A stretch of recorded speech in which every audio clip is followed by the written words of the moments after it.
Assalamualaikum warahmatullahi wabarakatuh. Nama saya Farah Amelia Amir Nur, NPM 1006031319105 dari kelas Farmasi C.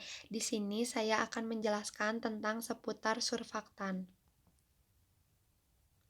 Nomor 1, jelaskan tentang prinsip HLB. Sebelumnya, saya akan menjelaskan tentang HLB terlebih dahulu.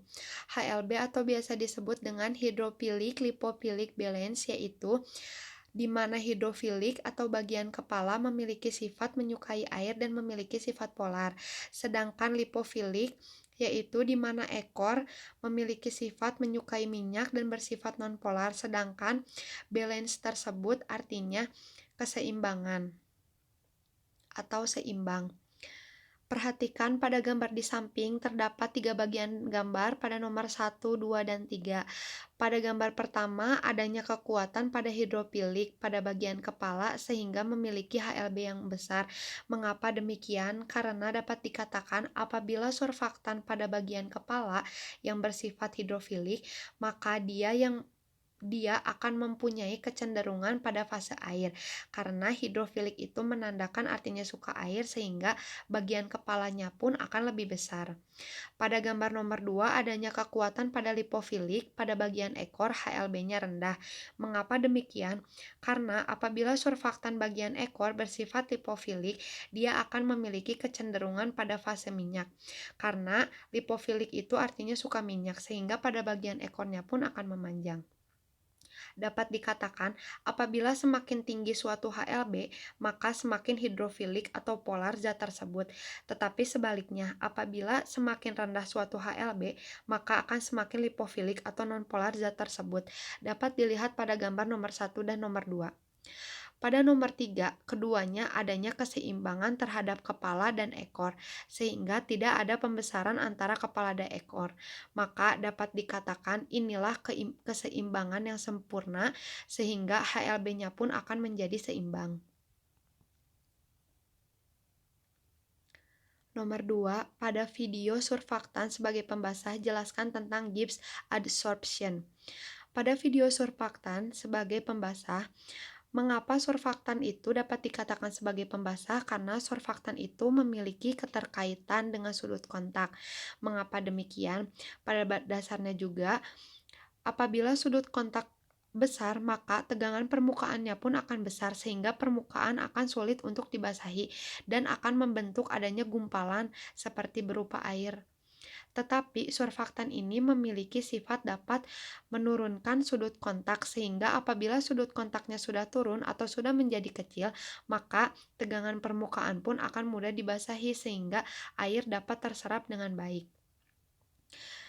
Gibbs adsorption, di mana fenomena untuk menghubungkan jumlah konsentrasi surfaktan yang diserap terhadap komponen yang bersentuhan dengan permukaan dengan adanya perubahan tegangan permukaan sehingga akan menghasilkan hasil yang sesuai terhadap energi permukaan. Jadi di Gibbs adsorption ini dapat dilihat bagaimana proses terjadinya saat permukaan tidak bisa menyerap air ataupun permukaan tersebut dapat menyerap air atau komponen sehingga dapat bersentuhan dengan permukaan dan akan terserap.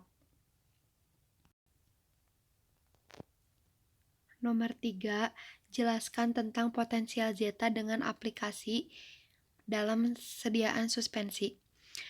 Zeta potensial adalah nilai yang mengindikasikan kekuatan tolak-menolak antara partikel sehingga adanya parameter listrik antara partikel koloid. Pada potensial zeta ini mengukur sejauh mana untuk mengetahui partikel mana yang membawa muatan negatif yang nantinya muatan negatif itu akan dinetralkan. Tetapi partikel tersebut jika ditambahkan muatan positif akan saling berdekatan. Dapat dikatakan di sini bahwa potensial zeta ini tidak bisa saling berdekatan apabila memiliki muatan yang sama. Contohnya seperti negatif dengan negatif atau positif dengan positif, tetapi dapat tarik-menarik atau berdekatan pada muatan yang berbeda. Contohnya positif dengan negatif atau negatif dengan positif. Apabila semakin tinggi nilai potensial zeta dapat mencegah terjadinya flokulasi atau penggabungan koloid kecil menuju ke yang besar. Stabilitas pada koloid ini bergantung terhadap potensial zeta dengan tergantung muatannya apakah muatan itu sejenis atau tidak. Aplikasi terhadap sediaan suspensi yaitu apabila potensial zeta semakin tinggi maka menjadi stabil karena adanya gaya tarik-menarik dengan partikel yang tersuspensi. Tarik-menarik itu menandakan bahwa potensial zeta itu memiliki muatan yang berbeda sehingga dapat saling tertarik satu sama lain. Tetapi apabila potensial zetanya rendah, maka gaya tolak-menolak antara partikel yang tersuspensi akan terjadi flokulasi. Tolak-menolak ini berarti dapat menandakan juga dikaitkan dengan tadi adanya muatan yang sejenis. Mungkin cukup sekian penjelasan dari saya. Mohon maaf apabila ada kesalahan dalam kata-kata. Terima kasih. Wassalamualaikum warahmatullahi wabarakatuh.